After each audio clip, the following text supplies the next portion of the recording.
shooting is a balance of speed and accuracy, right? 50% speed, 50% accuracy, right? Gives you 100%. In my opinion, in my experience, in the shootings that I've been in, the shootings that I've investigated, the video I've seen, I think that in the police world, we need to go 51% to accuracy and 49% to speed, right? We've all seen a bunch of videos where I call it panic fire. Guys are just coming out and they're just ripping the gun, and they're shooting at splits or at paces faster than they've ever trained on the range, and they've lost all control of the gun. We're trying to introduce them, and I stole this from Ben. We're giving people the permission to fail during training, to really, really, really push speed during training. So hopefully when a shooting happens, it happens at a slower speed for them because they've seen the speed that they can produce during training. I hope that concept is making its way, and I hope that it makes a lot of sense.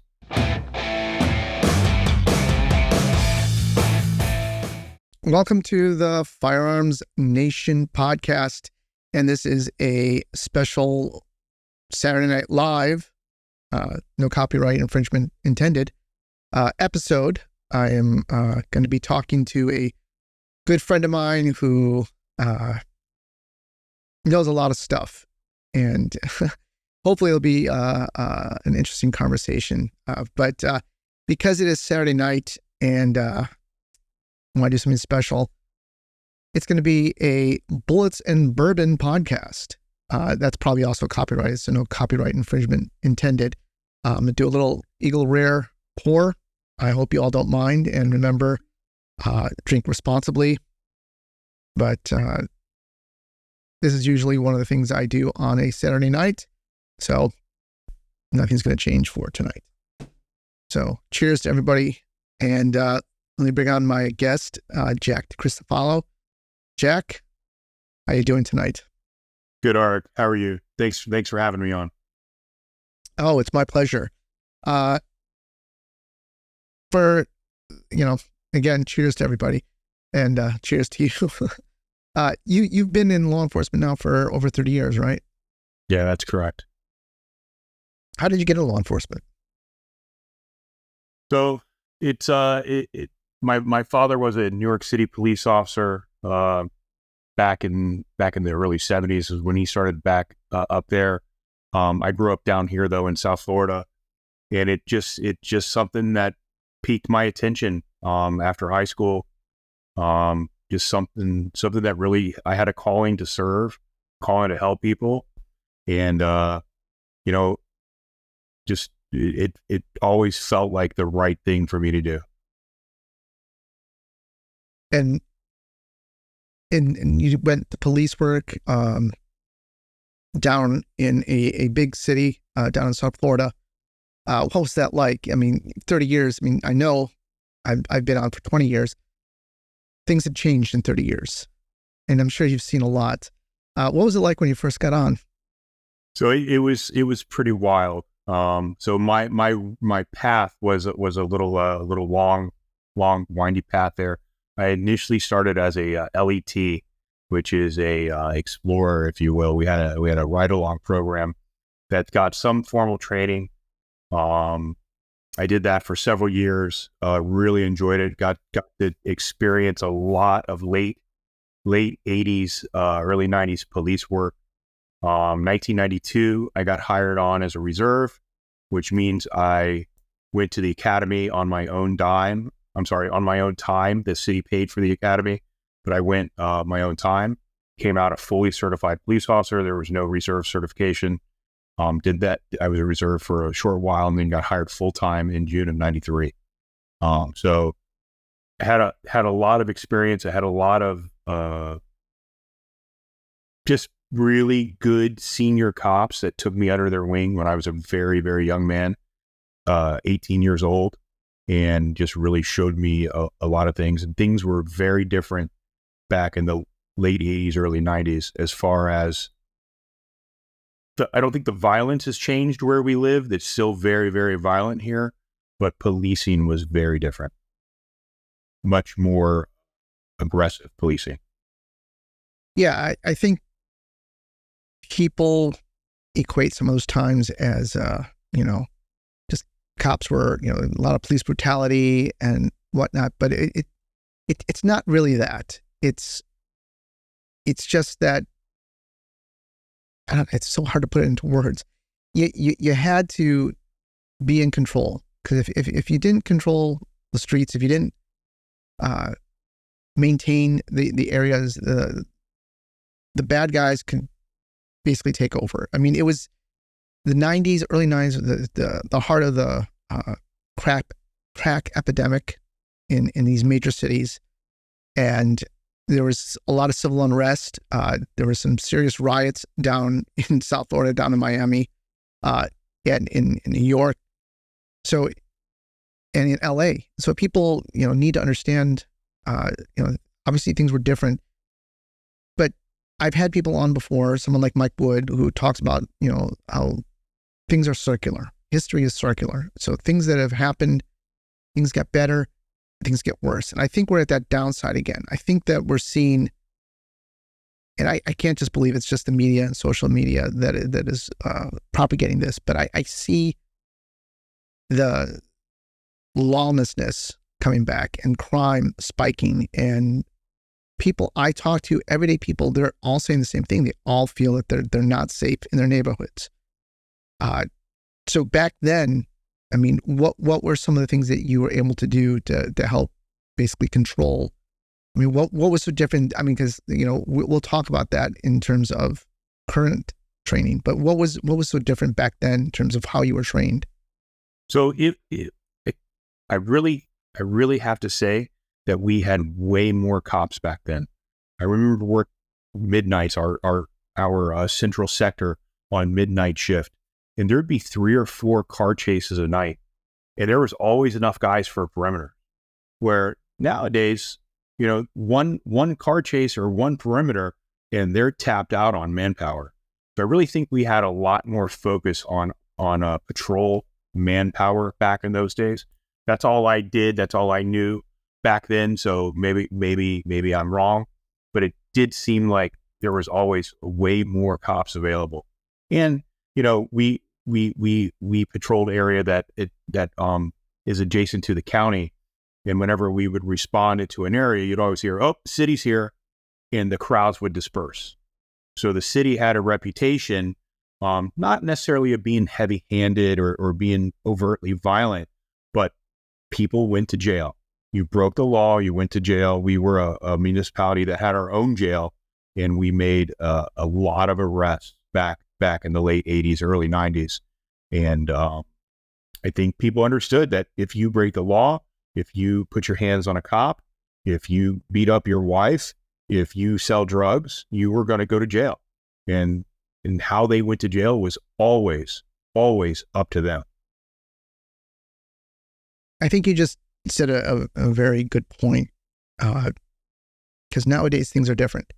Nowadays, you've got zero bail. That's in a lot of cities. You've got crimes that are not being prosecuted, and you're seeing I don't know at your department, but I know where I work, it's hard to get people.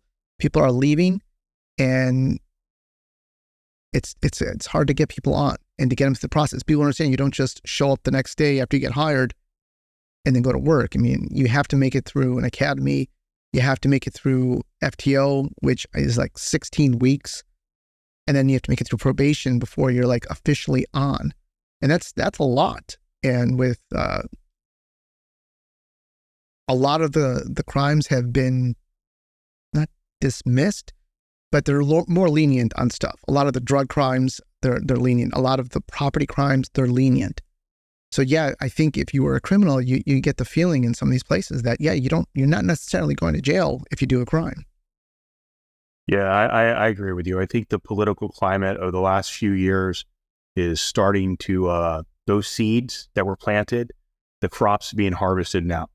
And people are starting to see the explosiveness of the crimes, the brazenness of the criminal acts. Like you watch these videos of these people walking into these stores in San Francisco, for instance, with trash bags to go and steal everything that'll fit in the trash bag, and the store security are instructed not to stop them. You know, that's pretty brazen. And then what's that do to you and I, to the tax-paying citizens, the citizens we're sworn to protect? What's that do to the price of the goods they need? It jacks the prices up because the stores have to make up for those losses. So you made a good point about it being circular. I say it's a pendulum, and I think the swing is starting to come back our way, where citizens are going to start demanding tighter restrictions, tighter sentencing guidelines from the judges, from the courts. And you guys are not alone in facing hiring and retention. I think every agency, every cop that I speak to around the country, they all have the same problems. I don't think that the quality of cop is specifically on the decline. I think that getting people to stay in the job, some really, really talented young cops are leaving and choosing to go do somewhere else. Because I feel that one of the major points is that there's not enough cops on the road to back them up, to have the safety that we should have, that we deserve, that the citizens deserve also. And additionally, these young kids are being mandated to work double shifts, and hey, overtime's great, but you know, quality of life matters. So I think that's what's really hurting our career field is a lack of people coming to it. I don't know how many guys you guys are short, but we're 550 and we're at least 30 short, and we should be at least 650. So it's problematic. I mean, and where does it have to break in order for it to be fixed? That's kind of the question, right? Yes, it's tough. It's tough watching the news. When it's almost every day you go by, you're just hoping that there's not going to be, say, like another mass shooting, or there's not going to be some horrific crime that you're going to have to see over and over again, or even, you know, something against the police, because then as soon as there's something bad that happens with the police, everybody starts piling on with that. And I think that takes away from a lot of people wanting to be police officers, because they know that there's so much scrutiny. I mean, not many jobs have body cameras where, and listen, I've grown to love the body camera, but not many places have body cameras, or jobs have it, where you are scrutinized basically since the moment you get out of the car. Even when you're driving there, everything is going to come under scrutiny by not just your administrators, but the court system, attorneys, and the public at large. So that's a lot of pressure. You're asking for a lot of pressure on a 21-year-old guy who's, you know, just got out of the academy to have to respond to these critical incidents. And guess what? If that's your zone and it's going down, you're the one handling it. Whatever experience that you have in the past, now it's on you. So it's tough. And it's tough to keep people at that level for a long time. I mean, you've been in it for 30 years. So that's great. You didn't just stay in patrol. You went on to become a detective. You don't just start out as a homicide detective, which you ended up as. What did you start out as? So my career, I did 7.5 years on patrol. While I was on patrol, I had some very, very good opportunities to do what we call TAC back then, which was plainclothes enforcement. A group of 6 to 8 guys, depend on the night. And we did answer calls for service, and we kind of dealt with street level crime. Whatever you want to call that concept these days. But I got to do that. I was very fortunate. My FTO, it's so funny. My total time of FTO as a full-time cop was 3 weeks, because I had my experience as a reserve before then. And my first day as an official Fort Lauderdale police officer was at SWAT training. My FTO was one of the snipers, and known him for years from being a reserve, and he took me to SWAT training, and that led to me getting on the team my next year of service. So I spent 7.5 years on patrol, and then December 10th of 2000, I always remember that date. December 10th of 2000, I transferred to the bureau, and I worked robbery squad. And I worked that for 4 or 5 years. And then I started working homicides. I was working both robberies and homicides for about a year, kind of going back and forth. And then I spent 10 years in our homicide unit. And along the way, you were also a member of the SWAT team and eventually, I guess, became a sniper and instructor, correct? Yeah. I was on SWAT for a couple of years when I was brand new. I'll be honest with you. A year on is too immature for that job, and I definitely was that young, hot-headed, immature guy, and that didn't last very long early in my career. But luckily, I got to come back to the team, helping teach snipers back in 2009, and then full time. I think 11 or 12, I got put back on the team full time. So it was we're part-time for us, but assigned back to the team. But yeah, it was an interesting time back then. And just that aspect of police work, how things have changed. I mean, when it first started, we were running full speed into houses to get a little baggie of marijuana or one crack rock, and then, things progressed to the breach and hold, due to, people losing their lives in our city. Incidents happen in our city, and things really started to change, and no one can say that any of our lives is worth a piece of evidence. So I think things have changed, and things have only continue to get more and more professional from the SWAT standpoint. So at some point you ended up saying that, as much as I love being a homicide detective, I'd rather train people full time. And now go ahead. Now you're a trainer. So how'd that happen? So I, after 10 years of homicide, I got absolutely, totally mentally burned out. I took too much of the pressure internally, and digested the pressure. And after 10 years, I raised my hand and said, I've had enough. I can't do this anymore. During my time in the Bureau, going back to 2000, and I want to say around 2002, 2003, I was able to develop a firearms training program that never existed for our criminal investigations division. I was able to get that off the ground, the support of the bosses that I had then. And I was able to develop where every detective in our agency would shoot once a quarter. And that was 3 times a year more than regular patrol officers. That program ended in 15 when I left homicide, and they just now got it back up and going. There was some lag time in there, but when I left homicide, I went to what we created, our threat response unit, which was pre-Parkland. We were working on critical infrastructure, kids with problems, trying to prevent things like Parkland, even before Parkland was a thing. So for over 2 years, it was me and just a supervisor managing that unit.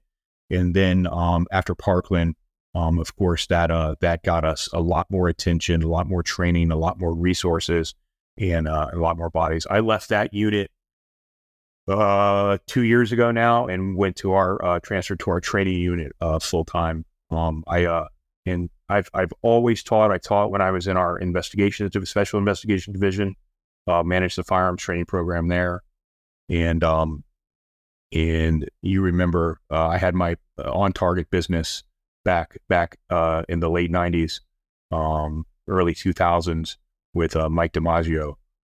So I've always had my hand in the training business. I've taken firearms very seriously. I really got heavy into firearms after my first shooting in 2003, and it's just been a passion and a hobby. It's what I share with my son. It's something I really enjoy.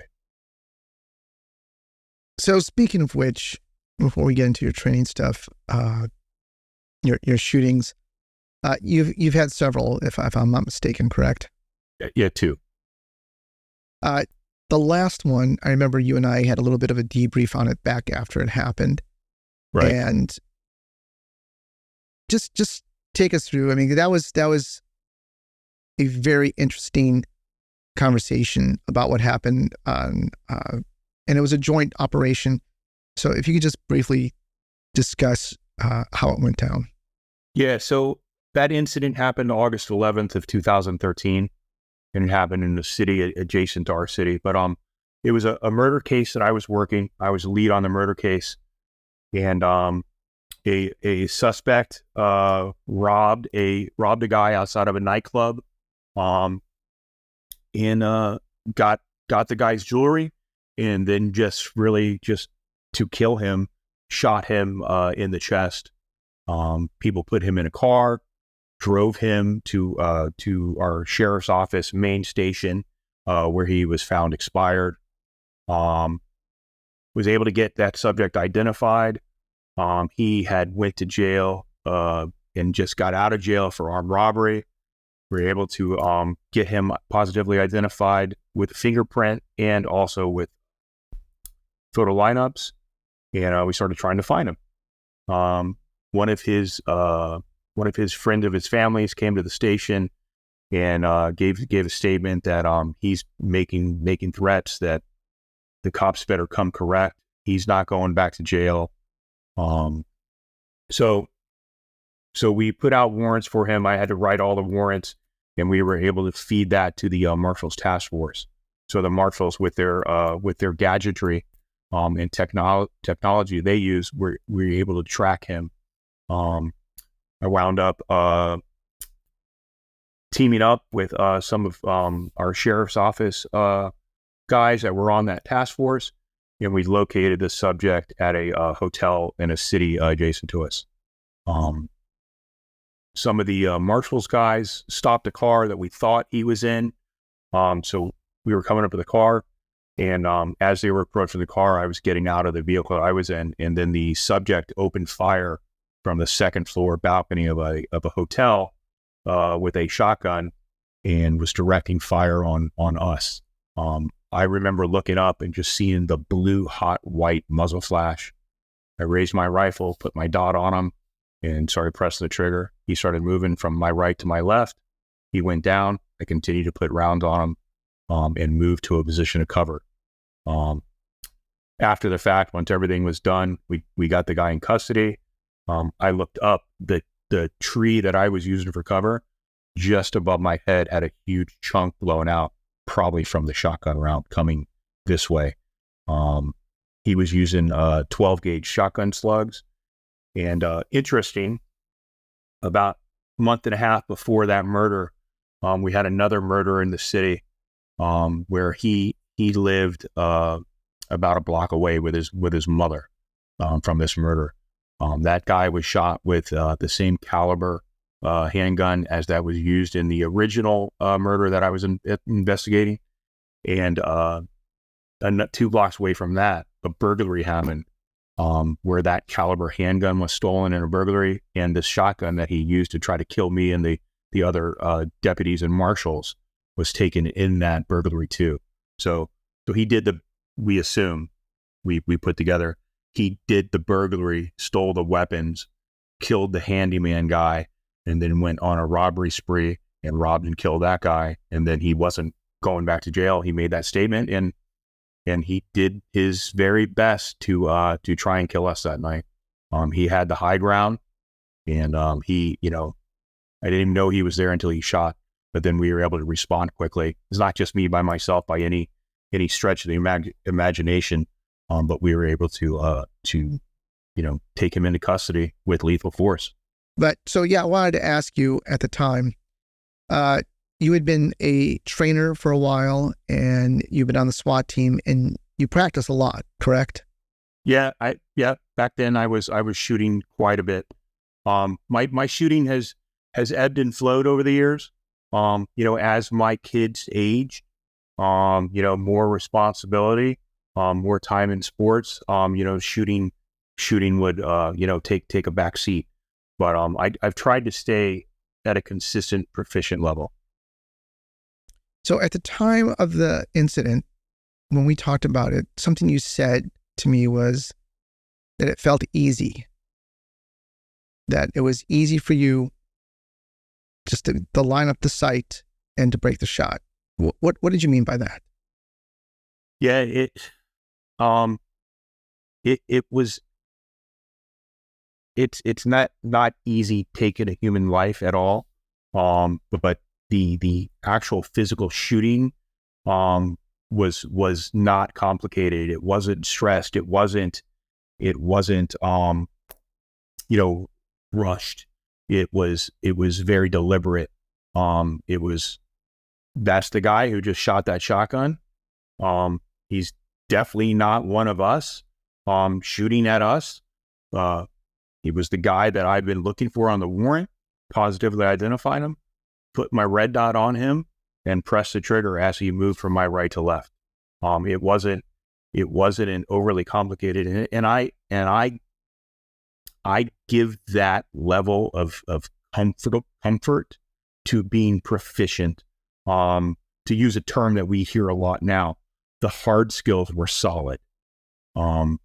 Shooting is shooting, and being proficient and knowing where the bullet is at in flight, knowing where you need to put the dot to stop humans is a very important spot, very important aspect. And I think especially my time working in homicide and doing all the autopsies, you really know where you need to put bullets to stop people.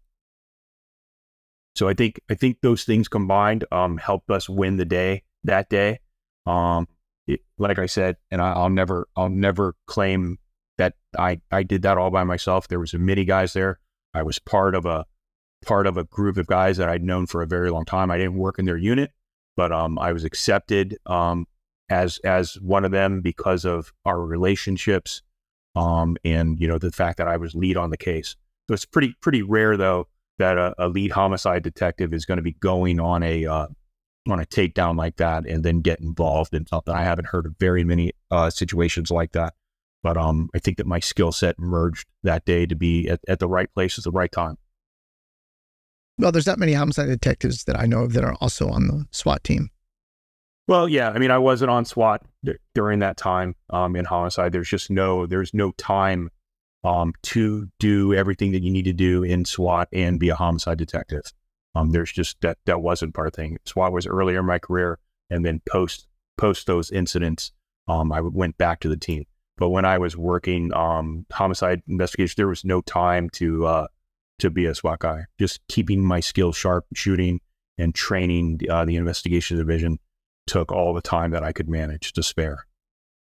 Sure. But I love that point, and that, it's funny. I did talk to the other people that were there who I work with, and, I heard some of their debrief from it at the time. Back then I was in training, so it was very common to hear from people who came from shootings and just debrief them. But that stuck with me. I think we took Scott Reitz together years ago, back like in 2007. Did you take Scott Reitz when he was? Yeah, I think you were there. Yeah. And then you came to a on target class. Yes. Really early in your career. Yes. But Scott, Uncle Scotty, for those of you who don't know, LAPD, SWAT. I think he was in 5 different shootings. I've had him on the show before years ago. It was great talking to him because he's another old school guy, but he made the same point about how in every one of his shooting, he saw his sights. And if you don't train to be proficient, you don't train to understand your sighting systems, it's going to be possibly by luck if you get your hits. And I always, when I was teaching people, that was one of the big things I would bring up, is that, guys that do it, they're not going to feel overwhelmed. It's going to feel pretty natural for them to what they're doing. And you talk to people like you and Uncle Scotty and other people who were in those situations, who train regularly. Yeah, it was like that. They definitely felt that way. Yeah, it's strange for me for you to even mention Scott Reitz and I in the same breath. Definitely a guy that I took classes early on from and read his books.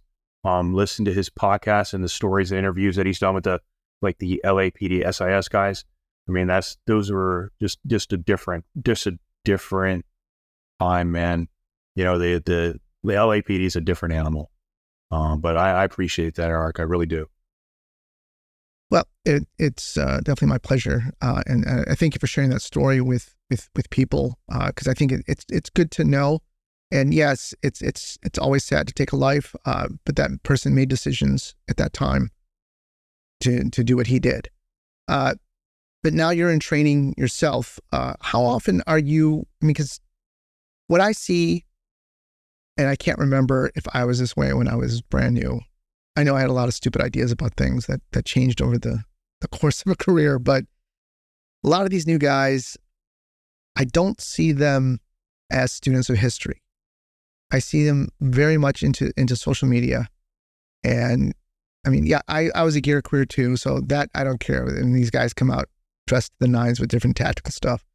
But I don't see them as students of history. And that bothers me, because when I got on, I knew from my FTOs and from other people about, in this area, all the major shootings that involved cops and all the cops that were killed. And when I was in academy, there was a cop that was killed. So it was always in the back of my mind. And the mistakes that were made, because obviously there were certain mistakes that happened up until that point where the cop got killed. So, I mean, you're in training now. Do you see that with guys that they have no concept? They don't even know the history of some of the classic shootouts that we've had in this county? So yeah, but I try to do my part to share the knowledge, to share the information. I think in my opinion, in South Florida, we do a poor job of doing AARs and being open about the good, bad, and the ugly of the many incidents that are earned in blood over the course of our careers, and even going back earlier from when I was a cop in the early 90s. I don't know why that is. I don't know why that people don't share those stories, or like LAPD does those officer involved shooting videos that come out, 1 or 2 weeks after an incident, and their whole disclaimer, hey, this is what we know to this point. This is the information we have. We want to share. I don't know why we're afraid to do that in South Florida. I know it's a very litigious area. You can throw a rock and hit 10 lawyers. But I don't think there's a problem in putting the information out there for the public, first of all, but more importantly, for us to learn from, good, bad, or indifferent. No one wants to Monday morning quarterback anybody, but when people are paying the price in blood for things, we need to learn from them. And there's been several officers that have lost their lives in where I work. And sometimes we go back and we forget, and we make the same mistakes. It's pretty sad. Some of the lessons though, we've learned from, which is a positive, and we just got to keep, as trainers, as senior guys, as bosses, we got to keep sharing the knowledge. Let's face it, the kids, I call them kids, they're younger than my children. The kids that are coming on now, they will never know what it was like to be in 5 car chases a night. They just won't know what that's like. But they can learn, and they can listen. And a lot of these kids are sponges. And it's really up to the old people, the old guys, the senior people, to share the information with them. A lot of these kids, they just don't blow you off because you're old and you got gray hair, and you can grow a beard in a weekend. They're sponges, and they want to learn, and they want to listen. We've had some really sharp young people come through. Unfortunately, we've lost a ton of sharp young people. They either go back to where they came from because the cost of living is so astronomical down here, or they they migrate to other smaller agencies that have better contracts and are less busy. So there's definitely some retention issues, and I know you guys are the same way. So what are you doing as a trainer these days with your guys? I know the big focus is pushing your optical sight program. Everyone's going to be migrating to a red dot So what are you teaching these days? So we teach everything. We have our in-service block and we have everything. Luckily they allow me to specialize with the firearm stuff. But I get involved with everything, whether it be active killer or CPR or stop the bleed or whatever it is, field force, whatever we're doing. We have to be, we are a small enough unit that everyone has to be able to pitch in and teach everything. This past year, I was heavily invested into, we're all in a one gun program where the police department is finally going to issue everybody the same pistol, for duty use. We've had a menu of guns, throughout the history of my career. And it just has been, the menu's grown too big. It's too many options, too many people changing parts, too many people with too much freedom. So they're really making a dedicated, expensive investment to rein everything in. They let me run with the testing and evaluation of the program. I brought in every major manufacturer that you can think of by name. I had their reps come in. I had them bring at least 2 separate models of guns. We had them give us their armorers course, or at least their PowerPoints, their armorers program. And we worked with the ballistic research facility out of Alabama, the FBI, and LAPD's firearms unit on coming up with the matrix of the way we wanted our gun to be set up. And I brought Red Dot to our agency. I actually brought Glock to our agency back in 2003 after my first shooting.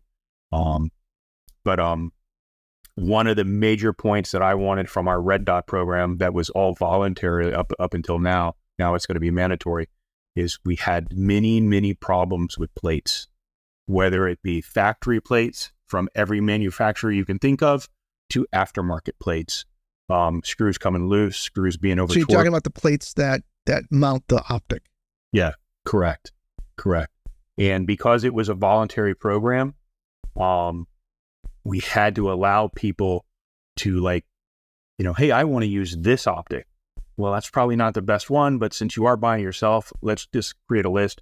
And that list took on our life as its own, and we wound up having 10 different options for people. It became too much. Some would take small batteries, some would take big batteries. Some of the batteries would last a month, some of the batteries would last 2 years. The optics were, the RMR, and I really like the RMR, but it's one downside, and I think we'll all agree, is that you have to remove it to replace the battery, then put it back on and retorque it, and that takes time with having to verify zero. And we lost our range at the agency 3 years ago.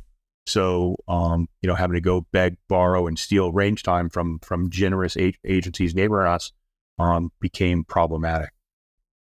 So we wanted a gun that was not a beta testing project for a large major corporation. We want a gun that was a known proven entity. We wanted a gun without finger grooves.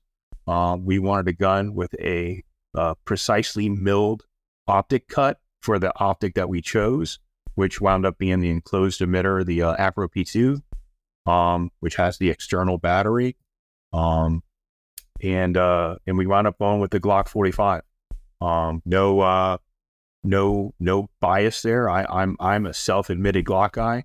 I brought Glock to the agency, but it was an open and equal and fair. And when we looked at the matrix that we set up, only one manufacturer met all the criteria that we established.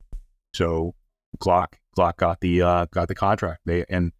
And then going through and learning the bidding process and the procurement side of the house was very enlightening for me. As a patrolman, to be involved in processes like that was very enlightening. It was interesting to say the least. You think that you have all your I's dotted and your T's crossed until you get procurement looking at things, and then it's just a different show. But I got to work with Safariland directly, and had them design a holster to my specification. We got a level 3 holster, the SLS ALS, and we went with the Streamlight TLR 7 Lite. And the initial holster they sent us was for a 17 or a 34, but it had a plug that made it fit for the 19/45.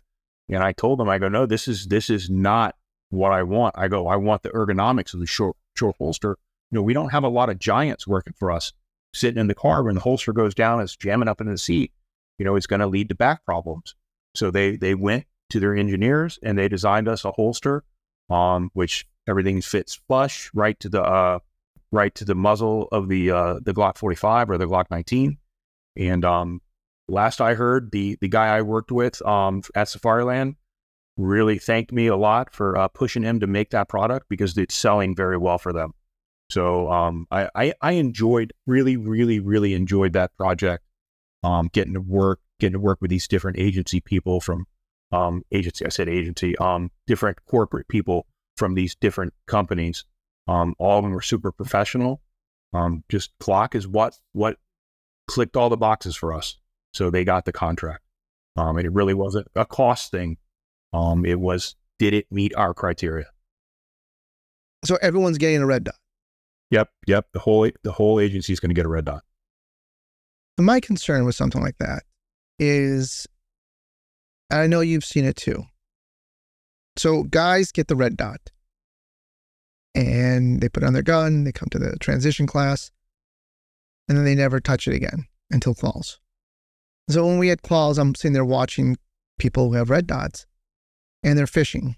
Every time they draw their gun, they're fishing because they don't put the time every day in dry practice to learn how to present the gun so you're seeing the dot every time. So it's not something that you have to look for. It's going to be there.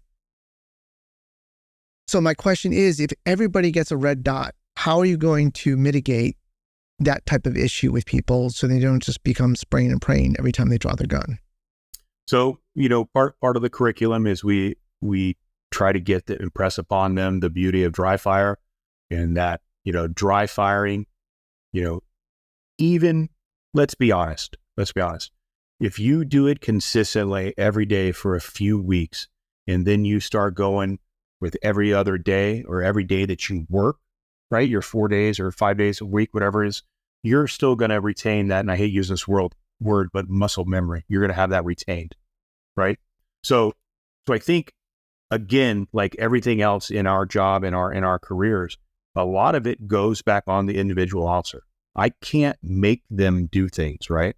We can hold them to a standard, right? And try to raise the standard as we go along. But the same thing is this, right? Hey, some people aren't going to wear bulletproof vests, so let's not give them to anybody.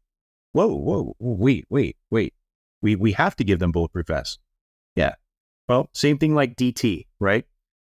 Our DT program is very good this year, very good last year, but it's once a year, right? If people don't go and practice on their own, right, are they going to remember what they learned in DT? We're even starting to offer BJJ classes on each shift. We have trainers that are skilled guys, higher level belt guys. That they go in, they take their lunch hour, and they get to train BJJ. So nothing stopping them from going up to one of where the old range is and doing some dry fire either. So it's really incumbent on them. But I think it would be a total cop out to not give a technology that we know that can enhance their ability to survive a situation. The thing that sold me on the red dot on the pistol 100% is the threat focused. The not having to take my attention off the bad guy or the threat or the subject, whatever you want to pull it, and put it in the middle of my sight at my front sight, middle of my vision, my front sight. I can say threat or target focused and be able to address the target. I think it expands situational awareness. I think it's a huge plus for our industry. I really do. Well, I'll tell you this much. Are you familiar with Hwansa Kim and Ben Stoker? Yep. I've been very fortunate. I know you won't believe this, but I've trained with Ben Stover 4 times last year. I'm really trying to do my best to get out of USPSA D class, right? I created a new class at the bottom. That's where I dwell. I've embraced the competitive shooting side of it, because let's face it, man, shooting is shooting. Go into matches. Sometimes they take a long time and they drag on forever, but going to matches really, I think helps. And it's good. It's only been fun for me. So this past year, I took 4 classes with Ben Steger, Matt Pranka took a class, did a class with JJ Ricazza. Do you know Sean Griffith? Yeah, did a class with Sean Griffith. I'm actually going up this next weekend to do a private with Sean up in Georgia. So I'm you got to stop tapping your pen. I'm sorry, bro. I'm enjoying it. I don't do well when I go to matches. I think the pressure gets to me. I still can't figure out how to plan a stage, but I enjoy it. I enjoy the learning aspect of it. But you got to come back to where we were shooting before, and I'll start shooting with you. But my point was, so what they're talking about in a lot of their stuff is pretty much they're target focused on everything, whether you're using an optic sight or whether you're using iron sights. So the way we were taught, you and I were taught how to use iron sights is, I guess you'd call it old school, right? It came from a bullseye shooting mentality. It was never meant for a combat focus type mentality. And what they're showing the world is you can be target focused. You don't need to have the front sight in focus and the target blurry and your rear sight blurry. Your sight should be blurry and the target should be clear. Just like if you're shooting red dot or just like if you're shooting irons, it doesn't matter. And I started shooting production again, and I for a couple of years I was competing in carry optics, and I run an optic at work, but I went back to production because I love production. There's just something fun about breaking down the stage even more, and you get those reloads. You have to do reloads in production because you have 10 rounds. So it's more of a challenge. And going back to it, I'm seeing that I'm shooting it like I'm shooting the red dot, and it's not really a problem for me.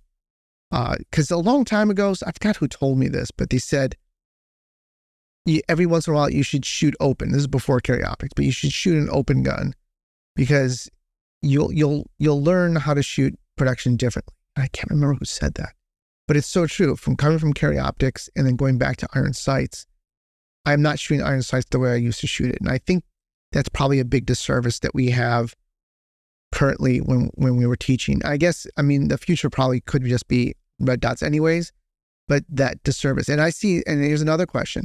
A lot of people shoot the dot like they're shooting an iron sight. Oh yeah. Yeah. They live. So I say it like this. I want you to live at the target, not in the box. And that phrasing has hit with some people, but for people that we see that are really dot focused, we'll go ahead and occlude it for them. And that gets them out of trying to be dot focused. I think Ben says it best. People think they're target focused, but sometimes you're kidding yourself, and a lot of us are still drawn to the dot. I know there's times where that's the only thing I see is that red dot. So it's definitely hard. I've played with target focus with iron sights at about 5 to 7 yards. That's where I lose that ability, or I don't have that ability anymore to go past that to still make good A-zone hits being just target focused with iron sights. I still have to go back to front sight. So it's maybe I haven't put enough time into it.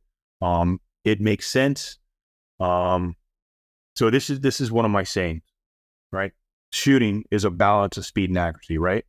50% speed, 50% accuracy, right? Gives you 100%.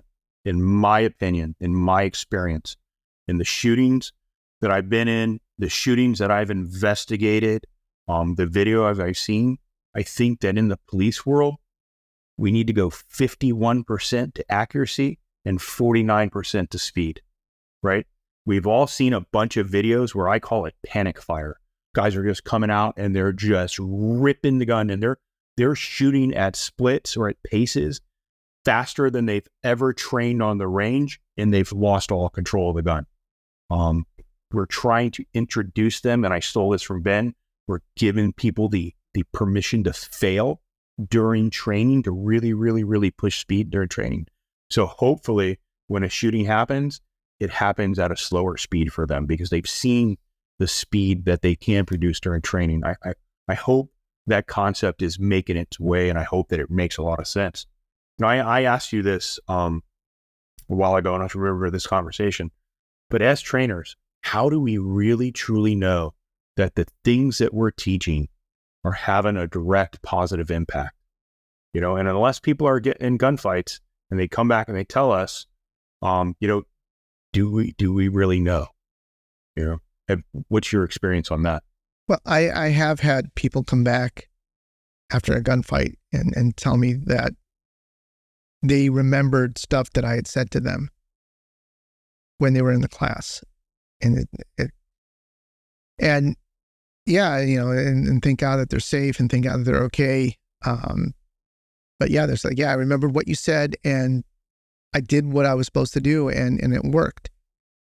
So I think